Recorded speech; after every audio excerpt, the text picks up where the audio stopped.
Hey, thanks for joining me. Hope you're doing well. There is a firmament or dome encasing our flat plane. The firmament is described in the Bible's creation narrative. Then God said, "Let there be a firmament in the midst of the waters, and let it divide the waters from the waters." In Egyptian mythology, Nut is the goddess of the sky. She is seen star-covered, arching over the earth, representing its dome. In Greek mythology, Uranus was the primeval god of the sky. The Greeks imagined the sky as a solid dome of brass, whose edges descended to rest upon the outermost limits of the flat earth. Uranus was the literal sky, and Gaia the earth. In the Roman era, he was often depicted as Aeon, god of eternal time, in the form of a man holding the zodiac wheel, standing above Gaia. The Hebrews believed the sky was a solid dome. They called this solid vault of heaven the Rakia, with the sun, moon, and stars beneath. In Indian mythology, the dome is called Brahmanda. This is the structure of the world according to Finnish mythology, showing a dome with the stars projected onto it. In the Aboriginal conception of the world, the earth was circular and flat, covered by the dome of the sky, which stretched out to the horizon. And there have been many ancient artifacts found which the mainstream has called stone handbags. But as you can see, there's no area to even carry anything. These were not handbags, they're artistic depictions of the dome here on flat Earth. So many ancient peoples knew about this dome and wove it into their worldview. The elite would have us believe that these are just made-up cosmologies, invented by peoples who were too scientifically ignorant to understand reality. But there is no coincidence that the same description of a flat earth and dome is so common. These cultures around the world had special knowledge about the nature of this place we are living in. The dome is connected to catastrophes that have been recorded throughout the ages. What modern society calls myths and legends are in fact ancient history, and woven into various myths are descriptions of devastating celestial events. In ancient times, something very awful happened, the Great Flood, sometimes called the Deluge. It was so devastating and frightening that it remained in all of humanity's ancient written and oral traditions. It's possible that these stories over time have been transformed from true descriptions into mythology, where the celestial bodies are given names and human-like characteristics, and in this way, everything was hidden in plain sight. Almost every culture around the world has a great flood in the pages of their mythology, including the Incas, Mayans, Polynesians, Egyptians, Hopis, Aztecs, Germans, Greeks, Aboriginals, Indians, Vikings, Chinese, Sumerians, all around the world. Is this why the ancients were obsessed with tracking the movement of the stars? Were they trying to predict when another one of these catastrophes would happen? The foreign celestial body that caused destruction has been known as Typhon in the Roman Empire, Frightener in the Celtic nations, Shiva in India, and Angra Mainyu in the Persian Empire. Here we see the Milky Way's Great Rift. The definition of rift is a crack, split, or break in something. The Great Rift we see when we look at the sky is not a series of dust clouds like the liars at NASA would have us believe, but a literal crack in the dome.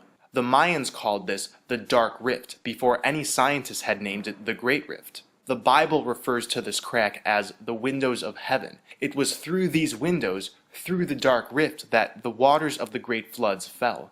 In Norse mythology, we find that at Ragnarok, the sky splits in two. From the split, the sons of Muspel ride forth. In the Babylonian creation epic, the sky is made from the body of Tiamat, the goddess of watery chaos. The god Marduk splits her like a shellfish into two parts, posting guards as to not let her waters escape. The Aboriginal people saw the Dark Rift as the area where a dangerous creature known as Yura lives. Among American Indians, the sky was also conceived of as a solid dome which would break in cycles.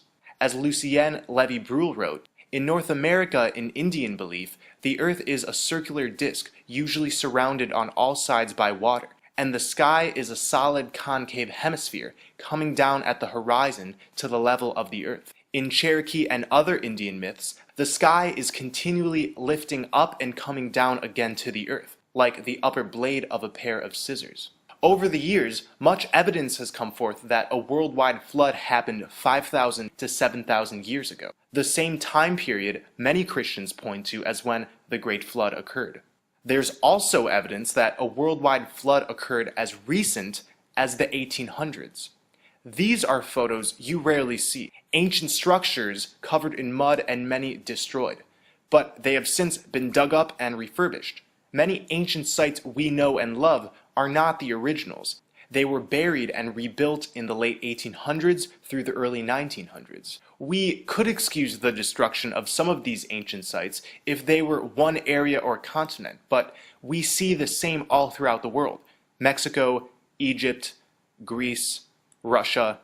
The elite rebuilt these structures for us because they don't want us to know about the destruction that took place sometime in the 1800s.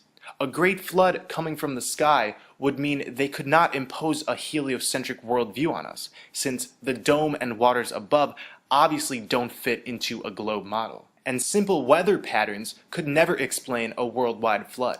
History is easily hidden when the general populace isn't writing it. Might Earth constantly be in a state of destruction and renewal? Are these floods happening more and more? I'm suggesting that these floods are cyclical. The sun, moon, planets, and constellations somehow dictate this reset clock mechanism of the flat Earth. This is one reason why the ancients were always watching the skies with so much dedication, for signs of another catastrophe. Sadly, the information of this reset mechanism has been hidden and kept to the controllers of this world. There is perhaps a total reset every 5,000 years. There is some device sitting above this crack, perhaps the celestial destroyer that so many texts talk about. The light we see at the center of the Milky Way is emanating from this device. And this thing, this entity if we are to call it that, enters in the dark rift, sending down floodwaters from above. It then seals itself back above the rift until the next cycle of destruction. Perhaps the elite have discovered a way to control these floods, and this celestial destroyer is simply a man-made mechanism, or an entity that can be unlocked, enticed, or reprogrammed to send down floodwaters at will. My friend Chris Seeley has suggested that the pyramids and similar structures around the world have had the ability in the past to manipulate and control these floods.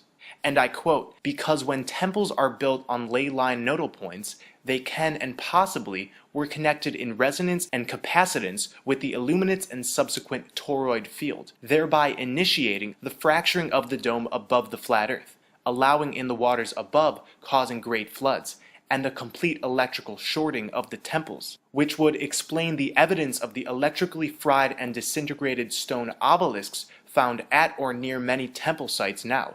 In my video on menstrual blood, I gave my own rough explanation for the Great Flood. At this point, we can only speculate. What we can be sure of, however, is that there is a dome above us, and these floods come from the crack we see in the dark rift. The reality of the dome and cyclical destruction is hidden in plain sight.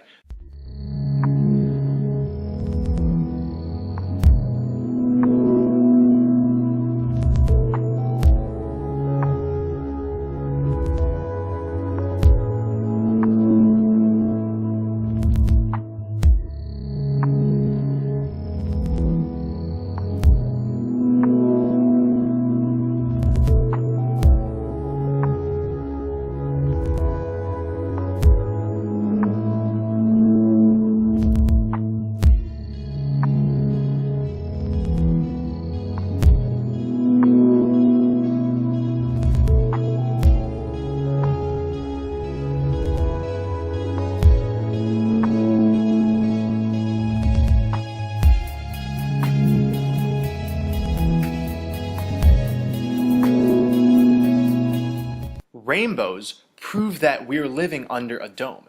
Anybody can create a rainbow outside with sufficient sunlight and water. However, a mirror is required to create a rainbow inside, and not just a mirror, but one that is submerged in water. If a rainbow is caused by reflection, refraction, and dispersion of light in water droplets, resulting in a spectrum of light, then why would you need a mirror inside?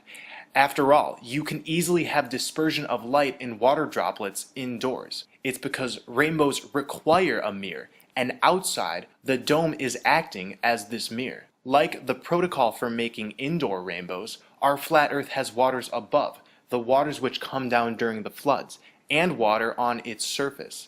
The dome acts as the mirror in between. Modern science says that in a rainbow, direct sunlight comes into a rain droplet, and then it comes out looking like the visible spectrum. Each water droplet acts as its own lens. But if this were the case, each water droplet in a rainbow would contain all the colors of the visible spectrum, resulting in a hodgepodge of colors throughout, and not the gradual spectrum we see. When we zoom in, each droplet of a rainbow has its own specific color. This only makes sense if the visible spectrum is being reflected off of a type of mirror, a dome, and then spreading onto the waters of a rainbow, the dome triangulating the sunlight. The flat Earth dome is fastened to the outer limits of the Antarctica ice wall that surrounds our plane. In 1947, during Operation High Jump, Admiral Byrd discovered the outer boundaries of the firmament. Many of his men's planes were disappearing very quickly. A lot of them were crashing into invisible barriers and disintegrating in mid-flight. It was shortly after discovering this barrier that Byrd discontinued his mission and returned home. What happened is Byrd's planes encountered the walls of the vaulted dome. Soon after, many measures like the Antarctica Treaty and a consistent military presence at the ice wall were put in place to cover up the structure of our enclosed world system, while also preventing unwarranted intrusion which could lead to an announcement of the discovery of the Earth's dome. Here are some photos of the ice wall which the dome is fastened to. Sadly, we don't have as many as we would like since this area is heavily protected by military presence. So if there is a dome, how are meteorites explained? Debris floats around in the currents of the waters above the dome, occasionally hitting the barrier with enough force to penetrate it. This debris falls to the Earth as meteorites. The composition of meteorites is very similar to that of the rocks and crust found on the ocean floor. Most of the ocean floor is basalt. Basalt contains primarily pyroxene, plagioclase, and oftentimes olivine. And the most abundant minerals in meteorites are pyroxene, plagioclase, and olivine. I'm therefore proposing that the waters above have a similar basalt that is found on our own ocean floors, and that these chunks from time to time hit our flat plane. It's been suggested that Libyan desert glass, mysterious shards of a glass-like material which, according to the scientists, has an unknown origin, are pieces of the dome that have been shed. Libyan desert glass is unlike any other glass. It is a form of molten glass but has no clear layers of other minerals. It is 98% molten silica. It has an extremely high formation temperature of 3092 degrees Fahrenheit. So it's extremely resilient, like any dome above us would be. Perhaps this is the molten glass described in the Bible's book of Job. Hast thou stretched out the heavens, which are strong, and as a molten glass? Every photo and video given to us by NASA is completely faked and riddled with CGI. Here we see a supposed video feed of Earth. Where are all the satellites? Along with 2,271 satellites orbiting the Earth, there are 500,000 fragments of space junk, and we're supposed to believe that in all of the feeds they give us, we are constantly, conveniently witnessing portions of the Earth without any of these man-made obstructions? This is absolutely bullshit. We now have satellite phones. Now we can have perfect service anywhere because the signals are being beamed from outer space. How convenient, right? Wrong. Satellites do not exist. Most of us notice as soon as we're out of the city and in more remote areas, our satellite cell service starts to decline in intensity. It's almost as if our phones are getting their signals from ground technology that is conglomerated in heavily populated areas. We also see problems with GPS in remote areas, supposedly a technology that also uses satellites. Long-range navigation was developed during World War II. Towers like these were positioned to provide coverage for military navigation. Positioned on islands, they would provide the necessary contact points for propagation at sea. This was the beginning of these land-based technologies that have grown and become more widespread. Cell towers are responsible for much of our GPS. By measuring the signal strength differences between multiple cell towers, your device can estimate your current location. Data is also propagated through undersea cables. Cables connect between the continents. Lighter than air vehicles, high-altitude airships, and high-altitude platforms are often misperceived as satellites by the public. So at nighttime, when you see one of those moving dots in the sky and believe it to be a satellite, it's actually one of these illuminated balloons. The skies are riddled with these communications technologies, but we are made to believe that they exist beyond our atmosphere. If we are to believe NASA's stories, then here's a question. How do satellites survive the 4,000 degree Fahrenheit temperature in space? There are only 7 elements on the periodic table that could withstand this heat, and none of them have been used for satellites. Satellites allegedly reside in the thermosphere, where temperatures can soar 4,000 degrees and more. This is simply not possible. These technologies are in flight underneath our dome. Including the technologies I just named, there are at least 18 platforms that can be used independently, in tandem, or in groups to provide all of the services that satellites supposedly provide. With new eyes, it becomes clear. No actual photos, no actual video footage, just CGI and photoshopped images. This is a NASA photo of an astronaut fixing the supposed space station. I'm completely joking. This is actually from the 2013 movie Gravity. This is a real NASA photo. They're almost indistinguishable. I actually think the Gravity photo looks more believable. The similar Hebrew word nasha means to lead astray, to delude, to morally seduce. It's then no wonder that the NASA logo contains a serpent's tongue, serpents having been a symbol for deception throughout mythology. On the gravestone of Wernher von Braun, one of NASA's early rocket developers, there is a reference to a Bible verse that talks about our dome, our firmament. The heavens declare the glory of God, and the firmament sheath his handiwork. I've discussed in previous videos how the sun is the collective consciousness of the whole, showering down on us in tandem with the astrolight and black sun. Our auras contain the information of our individual energetic vibrations. Our auras are literally made of sunlight, and the sun is literally the sum of our auras. This is revealed within the word aura. AU is the periodic table's abbreviation for gold, and Ra is the Egyptian personification of the sun. The sun is the sum of the colors of our auras mixed together, which appears to our eyes as white. White light refracted in a prism shows all the colors of the visible light spectrum. These 7 colors are also the 7 color variations of our auras. We are the sun.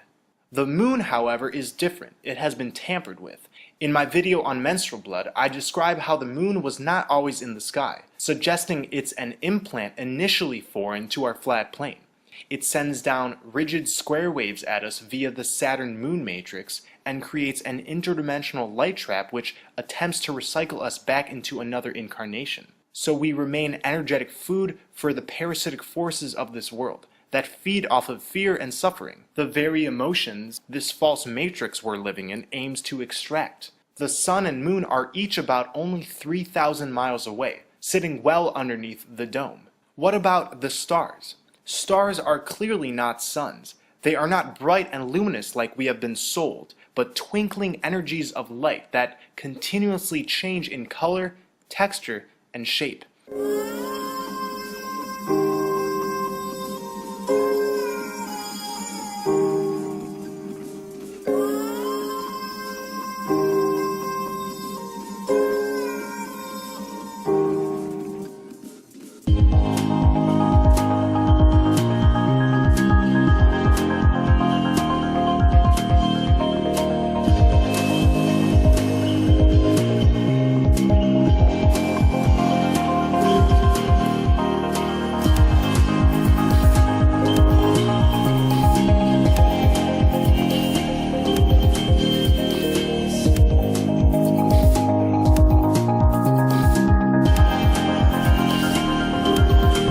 Sonoluminescence is the emission of short bursts of light from imploding bubbles in a liquid when excited by sound. To put in simple terms, the energy of a sound wave in a fluid can create flashes of light. Due to sound frequencies, beautiful patterns occur on the surface of an object closely surrounding the sound vibrating medium. Cymatics is vibrational phenomenon, beautiful patterns that are created within water and sand when sound is applied. The stars are full of similar geometric patterns. These sound frequencies are carried through the astral light, which shoots out of the center of our plane. The other side of our plane, Agartha, is so harmonious that these frequencies created there, whether it be actual sound or just waves of natural harmonious tones, appear as beautiful lights in our skies, revolving us and giving us spiritual guidance in the form of astrology. So waves that create the stars are caused by frequencies from the other side of our flat plane. These sound waves propagate through the dome and the waters above, where they reflect back as twinkling sonoluminescent lights that we call stars. And we can zero in and see, it looks like these lights are indeed reflecting off water, in a similar fashion that they would on the floor of a pool or ocean. With just a telescope in our backyards, we can see that planets are not as defined as NASA would have us believe. In fact, Venus looks more like a star than a planet, and same with Mars. I'm still figuring out what exactly planets are, but for now we can assume they're created similarly by sonoluminescence. Planets do not twinkle like stars, giving me the impression that they are stronger, more consistent monotone frequencies, therefore appearing more solidified than a star, which represents consistent but oscillating frequencies. This may be the reason why planets do not twinkle and stars do. The planets have a strong spiritual influence on this plane as seen in astrology. They are a monumental part of the guiding forces on Earth, and therefore are somehow intact in ways the stars are not. One thing we can observe is that stars and planets look identical in distance in the sky, and this is because they're not various distances away, but expressions of sound carried by the astral light and reflecting onto our dome. We've been taught that Earth is spinning, with its surface at the equator moving at a speed of 1,000 miles per hour. Earth is also zooming around the Sun at around 67,000 miles per hour. In addition, our solar system whirls around the center of our galaxy at some 490,000 miles per hour. You've never felt a thing on this motionless plane, but besides that, we've been seeing the same constellations and stars in the skies for thousands of years. This is because the stars are revolving year after year in the same positions around us. It's amazing how most of humanity is fooled into thinking the opposite, even while our senses tell us otherwise. The transgression of stars also make a dome shape. The North Star remains perfectly fixed in place night after night, year after year. Directly underneath the North Star Polaris sits the vortex hole into the other side of our flat plane, into the land of perpetual twilight. This is where we find Agartha, Hyperborea, the Garden of Eden. Through this opening is paradise, where war and suffering does not happen. Many of the videos on my channel are dedicated to proving this exists, with help from coded stories, allegories, and symbols that have been given to us throughout the ages. The swastika is an ancient symbol seen in almost all ancient cultures in some form, oftentimes in association with the black sun symbol. The Big Dipper dances in a circle around Polaris, and this is where the swastika symbol comes from. All compasses point to the holy hole, the true north pole of our flat plane. The reason the swastika has held such significance is because it meets at the point in which underneath lies the exit hole into paradise. The Big Dipper dancing around Polaris moves like a vortex. Underneath, there is a literal vortex. As above, so below, literally. This is the first footage ever to be seen of the polar entrance. This is a huge opening at Earth's North Pole, even though it might look small here. When we enter through this opening, we make an interdimensional flip-flop and end up in the world powered by the black sun. You can see the astral light, or aurora borealis, shooting out. It's a faint green color here. This was claimed to be taken by the Russian space station, but this is obviously taken much closer through an airplane window. The elite, among all of their control mechanisms and fear-based programming, have given us clues such as this video, the Holy Grail, the Spear of Destiny, and many others. These clues have been placed here as a form of lesser magic, hiding the truth in plain sight, so those who may decode them can get out of this false matrix and into a place full of love and unity. The other side of Flat Earth is more in sync with its fifth-dimensional nature. There is easily accessible divine information down there, a heart-centered consciousness. We are gathering for this journey to the center under blood over intent. There is a spiritual filter in place, and only those who have spilt their blood over their divine intent will be allowed in. This is white blood magic that is sealing our names with the intent to bring forth heaven on earth. This intent is divine, and when we spill a few drops of blood on it, we are then metaphysically aligned with the vibrations of this intent. Search blood over intent, replicate the videos you see, publish it on YouTube, and stay tuned. The journey to the center is happening within a few years' time. Me and my blood brethren have the right intent. We know our destination. Now is the gathering period. Blood over intent is also reshaping the fabric of this reality. We're going to the center, but in the meantime, we're doing our part in alchemically sealing this side of flat earth with the word spell heaven on earth. So Mother Earth harnesses a gateway into another realm, what I call the vaginal vortex.